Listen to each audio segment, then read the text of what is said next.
இன்னைக்கு நீங்கள் பிரதி சமையலில் பார்க்க போகிற ரெசிபி ஒரு காரசாரமான ஈவினிங் டைம் ஸ்நாக். அதாங்க பொடி இட்லி. இந்த பொடி இட்லி செய்கிறதுக்கு நமக்கு இட்லி பொடி ரொம்ப அவசியம். அப்போ முதல்ல நம்ம இட்லி பொடி எப்படி செய்கிறதுன்னு பார்த்துடலாமா? வாங்க. இப்போ இந்த இட்லி பொடி பண்ணுறதுக்கு நான் 1 கப்பு உளுந்து எடுத்திருக்கேன். தோலோட உள்ள உளுந்து, தோல் இல்லைனாலும் பரவாயில்ல. இது 1 கப் எடுத்துக்கோங்க. கூடவே 1/2 கப் கடலைப்பருப்பு, 1/4 கப் வெள்ளை எள்ளு, அப்புறம் கறிவேப்பிலை. இது நீங்க எவ்வளவு தாராளமானாலும் போடலாம். என்கிட்ட இவ்வளவுதான் இருக்கு. இனி இது எல்லாத்துக்கு கூடவும் 1 கப் மிளகாய் வத்தல். இது காரம் உங்களுக்கு ஜாஸ்தியா வேணும்னா இன்னும் சேர்த்துக்கோங்க. இப்போ இந்த 1 கப்ன்றது வந்து மிதமான காரம். கூட பெருங்காயத்தூள், உப்பு, இவ்வளவே தாங்க நமக்கு இந்த பொடி செய்யறதுக்கு வேணும்.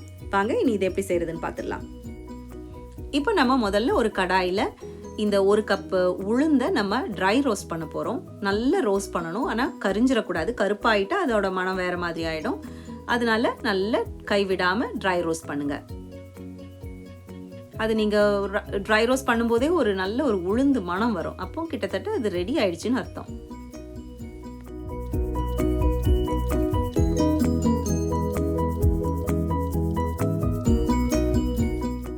உளுந்து நல்லா வறுத்தாச்சு. இனி இதை தனியாக எடுத்து வச்சுக்கலாம் ஒரு பிளேட்டில்.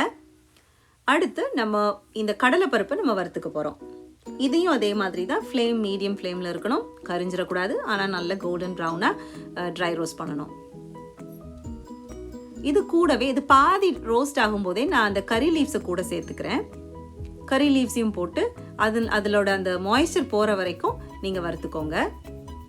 இப்போ கறி லீவ்ஸும் கடலைப்பருப்பும் கிட்டத்தட்ட நல்ல பாதி வறுபட்டாச்சு. இந்த நேரம் நீங்கள் எள்ளுக்கு ரொம்ப நேரம் நமக்கு வேண்டாம். அதனால இப்போ எள்ளையும் போட்டு கொஞ்சம் வறுத்துக்க போகிறோம். அது கொஞ்சம் எள்ளு வெடிக்கும் போது நமக்கு தெரியும் அது ரெடி ஆயிடுச்சுன்னு.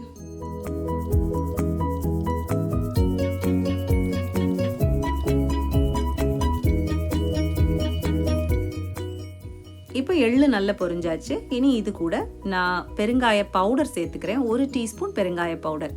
கட்டி பெருங்காயம் இல்லாததுனால நான் பவுடர் போட்டுக்கிறேன். இதையும் போட்டு நல்ல ஒரு மிக்ஸ் பண்ணிக்கோங்க.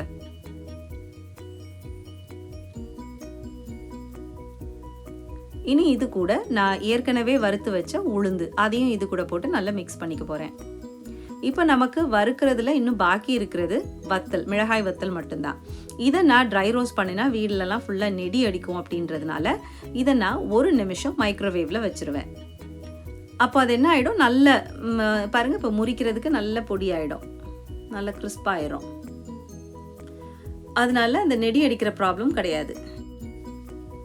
உப்பு நம்ம அப்புறமா சேர்த்துக்கலாம் பொடி பண்ணும்போது. இனி இது கூட இந்த வத்தல் எல்லாம் போட்டு ஒன்றா நான் ஒரு மிக்ஸி ஜார்க்குள்ளே போட்டு நல்லா நரன்னு பொடி பண்ணி எடுத்துக்க போகிறேன். ரொம்ப ஃபைன் பவுடராக இருக்கக்கூடாது, கொஞ்சம் நரன்னு இருக்கணும்.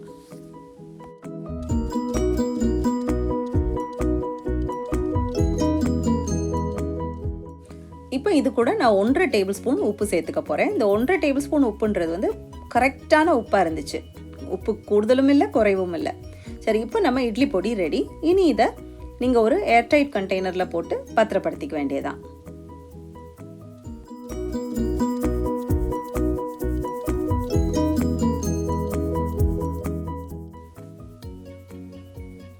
இப்போ நமக்கு பொடி இட்லி பண்ணுறதுக்கு இட்லி பொடி ரெடி.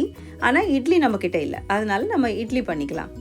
யூஸ்வலாக இந்த ஸ்நாக் காலையில் பிரேக்ஃபாஸ்ட்டுக்கு பண்ணின இட்லியில் இருக்க மிச்சமான இட்லியில் தான் இதை பண்ணுவாங்க. ஆனால் என்கிட்ட இப்போ மிச்ச இட்லி இல்லாததுனால நான் இப்போது இந்த மினி இட்லி தட்டில் இட்லி பண்ணிக்க போகிறேன். இப்போ நம்ம இட்லி ரெடி ஆயாச்சு. இப்போ சூடோடு இருக்கும்போது நம்ம அந்த ரெசிபி பண்ண மாட்டோம். ஏன்னா இட்லி ரொம்ப பஞ்சு போல் இருக்குது, இது உடஞ்சிரும். நம்ம கிளறும் போது இது உடஞ்சிரும். அதனால அது நல்ல ரூம் டெம்பரேச்சருக்கு அதை நல்லா குளிர விட்டுருவோம்.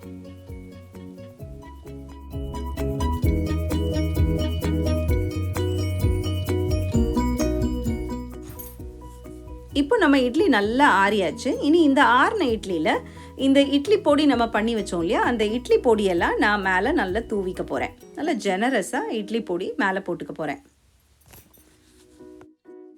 எல்லா இட்லிலையும் படுற மாதிரி இந்த மாதிரி ஒரு கரண்டியால் நல்லா கிளறி விட்டுக்கோங்க.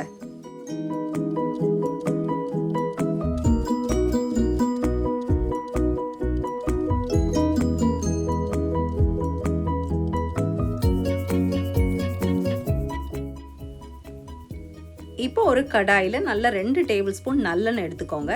அதில் நல்ல கறி லீவ்ஸை நிறைய பிச்சு போட்டு கொஞ்சம் பெருங்காய பொடியும் லைட்டாக தூவிட்டு அதில் நம்ம இந்த பொடி பரட்டி வச்ச இட்லியை இதில் போட்டு நல்லா மிக்ஸ் பண்ண போகிறோம்.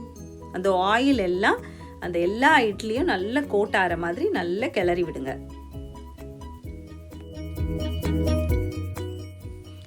நான் பண்ணின இட்லி பொடியில் காரம் வந்து எனக்கு மீடியமாக தான் நான் போட்டுக்கிட்டேன். ஏன்னா பிள்ளைங்கள்லாம் சாப்பிட்ணுன்றதுனால நான் மீடியமாக தான் போட்டேன். ஆனால் எனக்கு இந்த ஸ்நாக்குக்கு எனக்கு காரம் ஜாஸ்தியாக வேணும்னு தோணினதுனால நான் இது கூட இன்னும் கொஞ்சம் மிளகா வத்தல் சேர்த்துக்க போகிறேன். இன்னும் கொஞ்சம் பொடி சேர்த்துக்க போகிறேன்.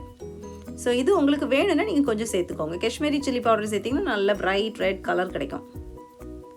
ஸோ கொஞ்சம் சில்லி பவுடர் தூவி நல்லா பரட்டிக்கோங்க.